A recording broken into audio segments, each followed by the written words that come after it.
Well, welcome to Noel's World of Whiskey. And I've been meaning to do this review for, well, probably the last week.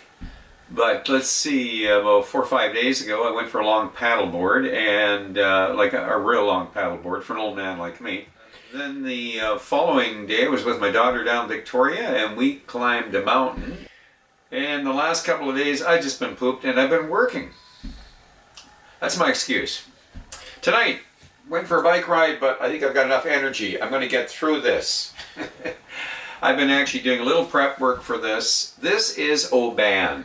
Oban is one of the distilleries I visited. In fact, it was planned, and Rachel, my daughter, that we would be in the fun town of Oban for her birthday.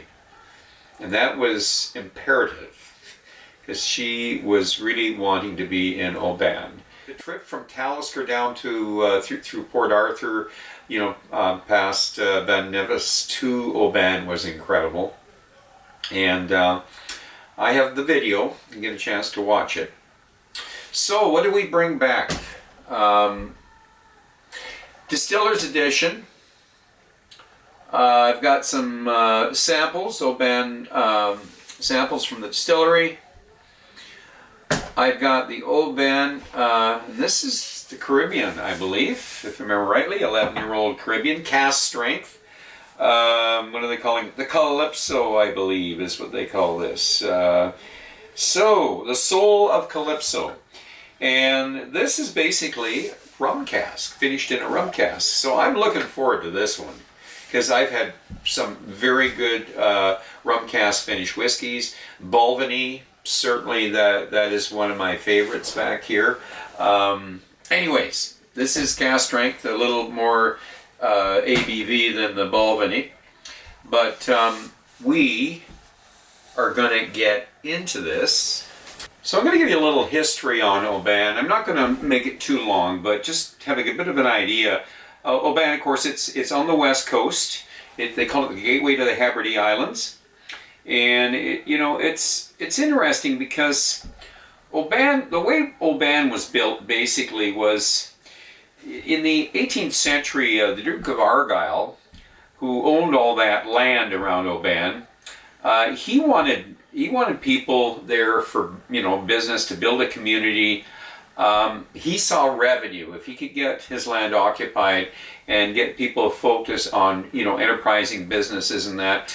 So these enterprising brothers, the Stevenson brothers, they owned Belnahu Island, which is a few miles offshore of Oban, and they had a quarry on this island. It's just a real small island. It was a slate quarry, and they came up with the idea: to heck with building a house, why don't we build a town?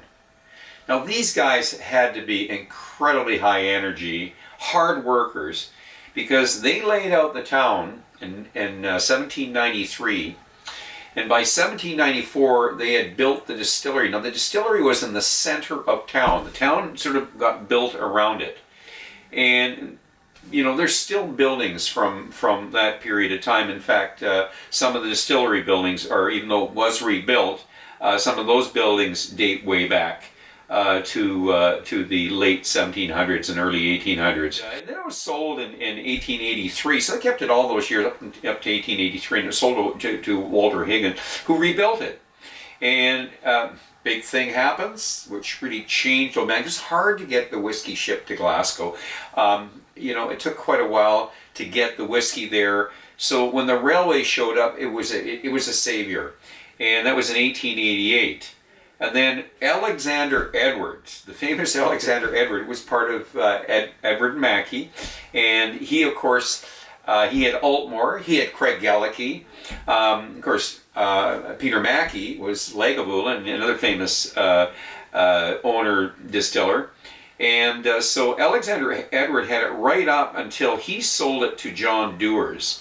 And, of course, John Dewars was taken over by DCL, and which became SMD, which and I think it went out of production for about 6 years, around 1931, and those were tough times for all the distilleries. And then after some 30 years in production, back I think it was 68, Oban closed again for a short while when it was being extended, rebuilt, and all that. But the first Oban single malt was in actually 1979. So that it was one of the early ones, because in those days everything was blends. So we know Glenfiddich is back in the 60s. So Oban had one in 1979. It was a 12-year-old expression. And they came out with the 14-year-old classic malt. That was around 1981. That's the one that everybody knows is the 14-year-old. And you know, it's kind of interesting because they came out with a 32-year-old. It was in 2002. The 21-year-old, and they actually have an 18-year-old that is both the 21 and the 18. That's an American market. Oban's really big in the States. It's incredibly popular in the States. And the other thing too is this distillery does incredibly long fermentations. It also does slow distilling, and its worm tubs, they normally produce a very, usually a pretty heavy spirit. In the case of Oban, they don't, because what they do is they heat up the worm tubs, which slows down the distillation process and gives it more copper contact. And because of the long copper contact, it is a lighter spirit. But enough is said here. Let's move on and let's get into this, because I am keen to try this, and I love this picture here. So the picture gets me as exciting as knowing it's a cask strength rum cask. So I'll give you a chance to look at that. It's just interesting. Container. So I'm going to show you the picture with, changed lenses here just to give you a little bit better look at it there. And that's your bottle. You can see that it is a natural color there. And we are going to open up the bottle. Okay, ready to pop the cork. Oh, I like that one. I don't have to redo that one. And let's give it a pour. Now, you can see I've got some samples here from the distillery as well. We've got the Distiller's edition, which is 15 years old, a Montilla Fino cask finish. And what can I say before we sit and we watch this video? This was kind of sort of a birthday present for Rachel to be in Oban, and it really worked out really well because she had a riot there with the tour guide, who was also the bartender, who was a pretty seasoned. A couple of them behind the bar, they were quite seasoned. They've been at it. These aren't young kids in that, and they were comical, humorous, eloquent speakers. They were very engaging. We had a lot of fun on this tour. Anyways, I'm going to let this sit. It has to sit while you can watch the video. If you don't want to watch the video, you can fast forward through it and get right into the review. So, we'll see you when you come back. These are our digs. And get through the gate. We're just going to Oban. There's the Mercedes. And we are in Oban.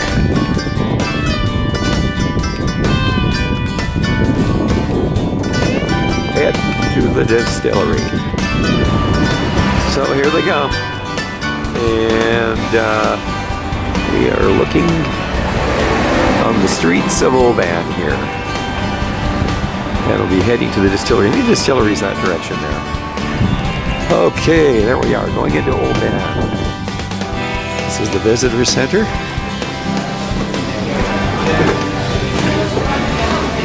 And we'll go check at the visitor center and get ourselves registered in. Photos on the tour, you can do it, and you can take videos on the tour. No, I know that. Yeah, just in here and just getting up there. Yeah, excellent. Okay, they let us take video up to the actual tour, and then I will have to cease my videoing. And we're just going up here right now. We have the group up here. Everybody's supposed to be up here. I think we're the last of them. This looks like the bar. The Oban bar. Oban Distillery bar, that is.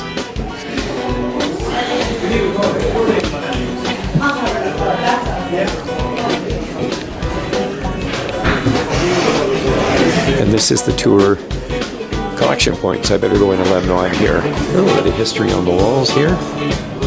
This was one of the first distilleries built, certainly the first in this area. Coastal Highlands. I think that's what we call Oban, a coastal highland distillery.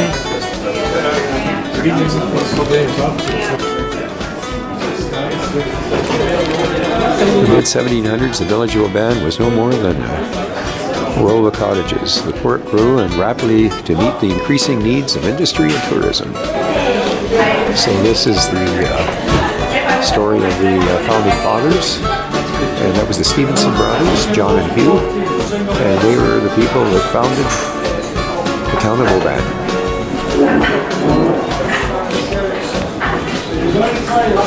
Goes Tobermory along the coast, the northwest of Oban, on the Isle of Skye. So there is our birthday girl, that is Rachel, and she's up at the bar talking it up with the bartender. He might be the tour guide, I'm not too sure, but it looks like it didn't take long for her to get a conversation going. And the gentleman behind the bar, the Oban Distillery bar. I plan to be an Oban. Oban. Ain't got no records to play. Sounds embarrassing. I only live here, and I'm not trying to stay. Been feeling low down. I gotta slow down to speed away from it. I saw it coming, still I got nothing. The tour started with this amazing 80-year-old Porteous Patent malt mill that had a reputation for its reliability and longevity. We are then looking at a stainless steel loader mash tun, which is filled with 6.75 tons of 1 ppm barley and 60,000 litres of water from Loch Glen-Abaret. 32,000 litres of cooled wort is pumped into one of the 4 Canadian Douglas fir washbacks, and distiller's yeast is added.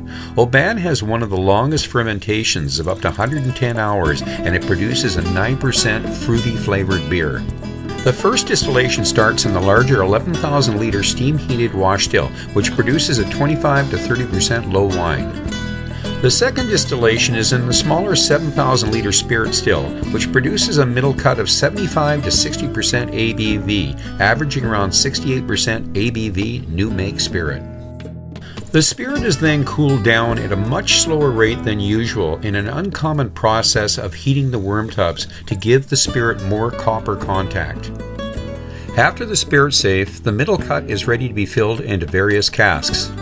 Oban uses ex-bourbon barrels, sherry butts, wine casks, and a variety of other casks for maturing its whiskies. There is only room for one dunnage warehouse, so the bulk of its casks are stored off-site. Besides being a small distillery, Oban does not run to its full capacity. Also, it has a slower process of making its spirit, so its production is only 800,000 litres of whiskey per year. So we've just left the Oban Distillery, and the girls actually they actually dragged one of the staff, actually the distillery tour guide, fantastic tour, probably the best we've had so far, and I think they really enjoyed the ladies there. There was very good engagement with the people in the tour, and I enjoyed it, and I think the rest of us really enjoyed it. So, and we're looking at Oban Harbor. And pardon me, I've got a little bit of a raspy throat here. Beautiful town, that's all I can say, a really beautiful town. And an old town. So when you think of, is it 1794 is when the distillery was built? And, you know, town was built around the distillery. And it's literally built around the distillery, and there's a cliff wall behind the distillery, so it cannot be expanded upon. So it's been preserved in time, and it was neat to see the way things were done many, many years ago, but they do not have any room for dunnage warehousing, so the warehousing is done elsewhere. And I'd say it's a beautiful day. One of the better days we've had on the west coast of Scotland. These are our digs. Beautiful place. Up there in the loft, there's beds up there. And another bedroom over here. And we'll take you to the kitchen. You know, when you got your tour leader as Rachel, you're doing a 30-hour day. Or let's put it this way, you're cramming 30 hours worth of events into 24 hours. So it was a good idea for me to come back here and just lay down for a while, recharge my batteries. Dogs wait in the dust, growing old like a red rust, and Daddy's on the mail train, running out of rail track. I hope you know the way home. Well, welcome back. And you notice I've got two glasses here, and I did pull out the Trudeau glass. And the reason I did, because I wanted to compare the two glasses. I haven't used the little Oban glass. I want to compare it for nosing. I don't think there's going to be any difference in terms of the palate and that, but I'm just curious, the two different glasses, because this glass is known to amplify the nose. I also wanted to maybe see if we could pick up any legs. So I actually am going to show you if I can get the legs to show. I've changed lens so they should show there.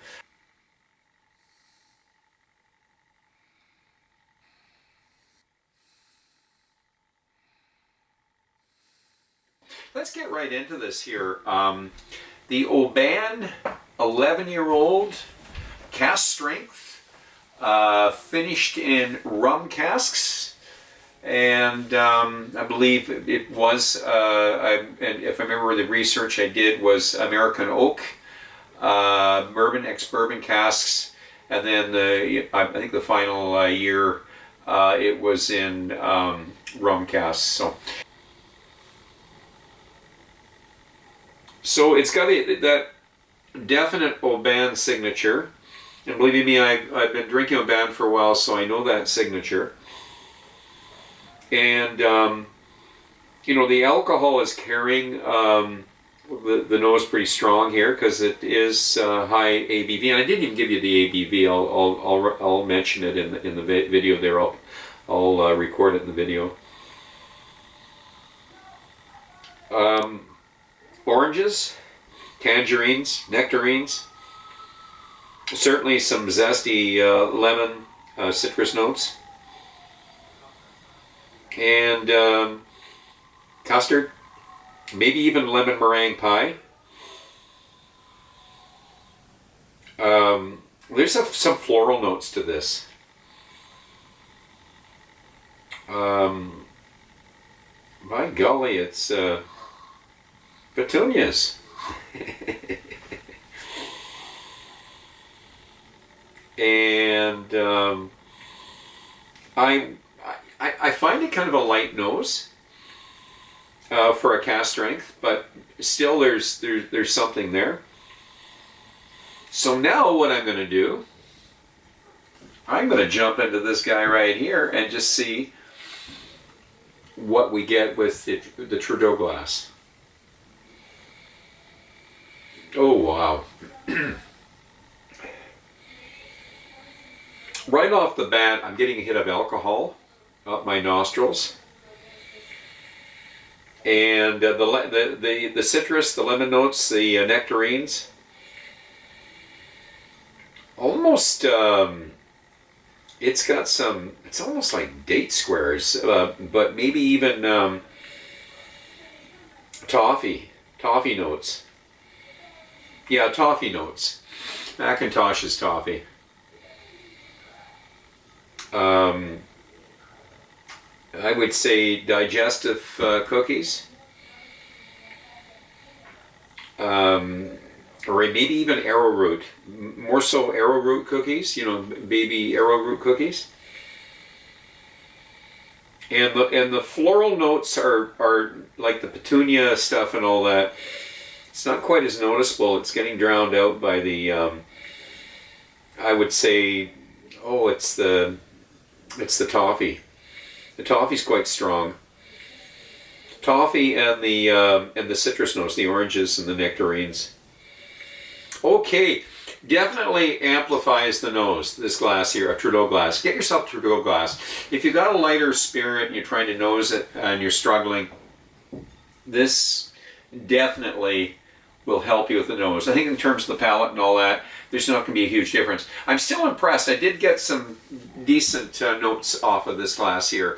So now, we've had this sit for 15 minutes or so. 11 years old, cask strength. I let cask strength sit a little longer, by the way. 15-20 minutes for a 10, 11-year-old. But let's see what we get with the palate. Cilantro.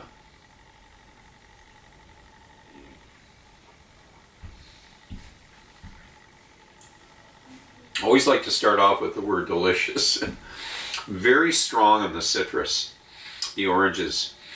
There even a little bit of lime stuff going on here. I'm going to stay with the lemon meringue pie for sure.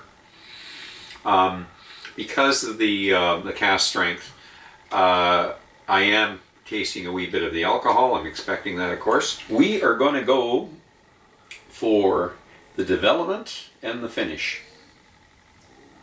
Cilantro.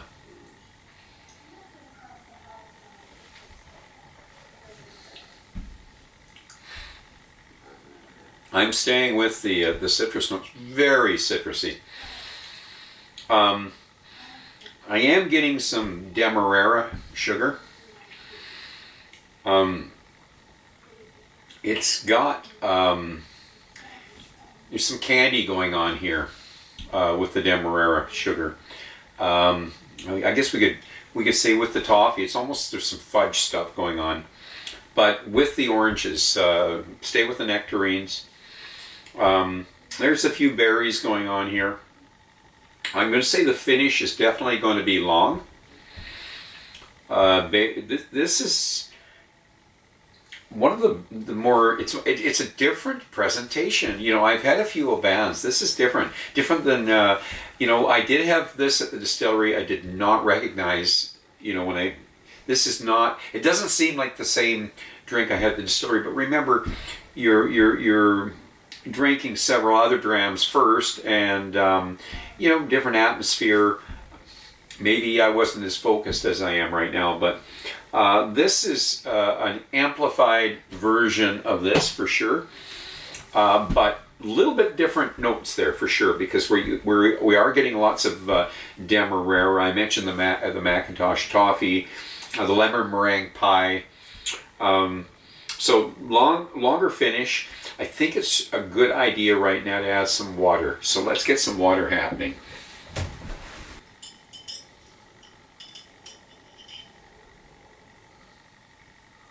Cilantro.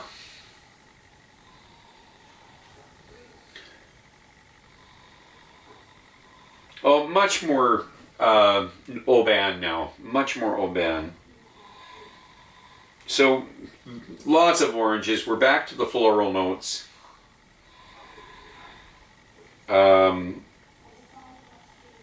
Nectarines, some berries. I've lost the Demerara sugar. And it's a beautiful nose. It's an Oban nose. So adding a little water really brought out more of the fruit.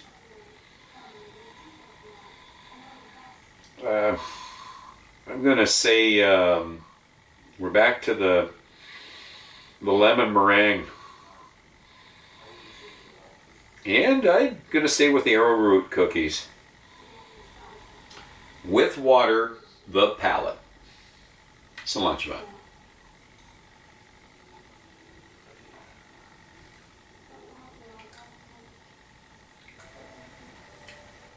Very much Oban now.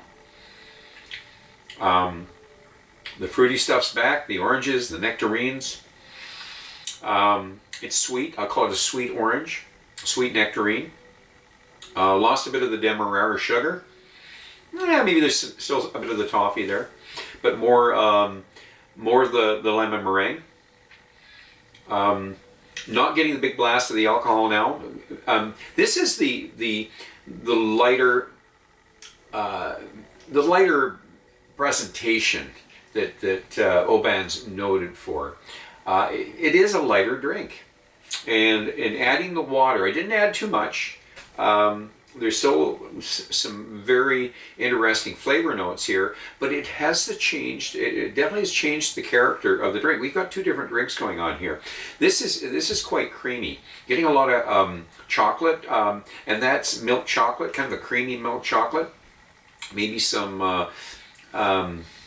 ice cream, chocolate ice cream, orange chocolate ice cream notes. It is, I use the word delicious right at the beginning there. This is very delicious. Very dessert, very much a dessert. So I think, I didn't add too much water, but I think just watch how much water you add, because at 58%, as you add more water, you are changing the dynamics of the drink considerably. I would just add a few drops at a time if you're playing with water with this. You don't want to do too much, but at the same time, you will need enough water because at 58%, you are going to get quite a blast of alcohol. I like it. It's an interesting drink. What I'm going to say about this drink is I have never had a cask strength Oban before. So I've had, the 14. I had the 18 in a bar in Edinburgh. Really like the 18. I did not do the 21. And I had another one of their presentations when I was in Edinburgh.